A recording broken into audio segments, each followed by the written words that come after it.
Good morning, fellow Toastmasters and esteemed guests. Let me ask you a question. How often do you feel heard when you communicate with others? Not just listened to, but really understood. In a fast-paced world, we often rush through conversations, speak over each other, or only half listen. What if I told you that there's a communication style that could transform the way we communicate and the relationships we have? This is where supportive communication comes in. I am Venkatesh Ramaraj, and today I'm going to talk about how supportive communication can change your life, personally and professionally. Supportive communication goes beyond being polite. It is an intentional style of communication that encourages openness, fosters understanding, and builds trust. At its core, supportive communication is defined by empathy, active listening, and a focus on the speaker, not just the message. When we communicate supportively, we create an environment where others feel safe to express themselves without fear of judgment.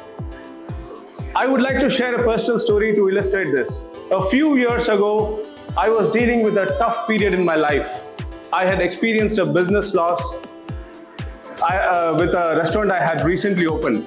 Unfortunately, it didn't go well and closed within a year, resulting in a huge financial loss.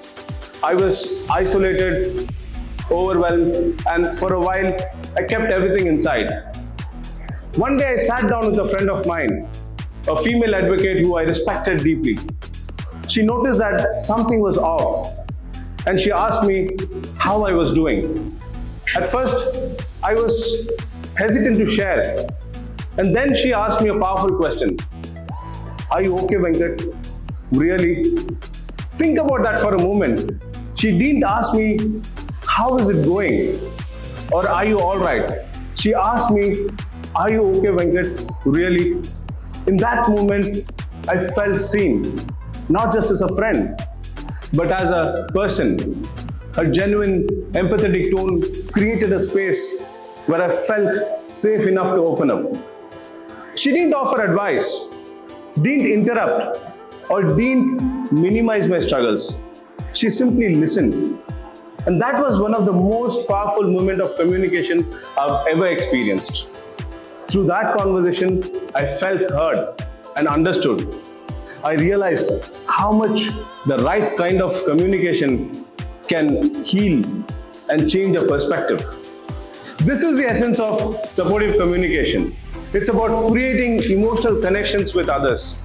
When we approach conversations with empathy and patience, we empower others to share their thoughts, feelings, and ideas openly.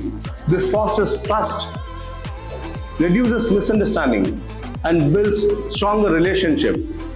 So, how can we practice supportive communication? It starts with a few simple habits. The first one is active listening. When someone speaks, listen with your full attention, put away distractions, make eye contact, and focus on their words. The second thing is empathy.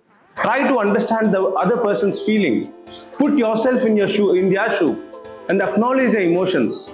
The third thing is non-judgmental responses. Avoid criticism and making other person feel bad. Instead, validate their feelings and create a safe space for open dialogue. The fourth one is encouragement. Use positive language that uplifts and motivates. Let the other person know that you believe in them. As we wrap up, I want you all to think about this. What if we all adopted a supportive communication in every conversation? How would it change our relationships, our workplaces, and our communities? It could transform them in ways we can't fully imagine. So I ask you now, are you ready to take the first step toward becoming a more supportive communicator? To listen more deeply, speak with empathy, and build stronger relationship based on the trust and understanding? Yes? Yes. I strongly encourage each and every individual present in this place to be a supportive communication. It will enable you to be a good communicator and also enable the person who is interacting with you to open up and speak with you in a comfort. Thank you very much. If you like this video, please like it and share it with your friends. Also, don't forget to hit the subscribe button to watch more videos like this.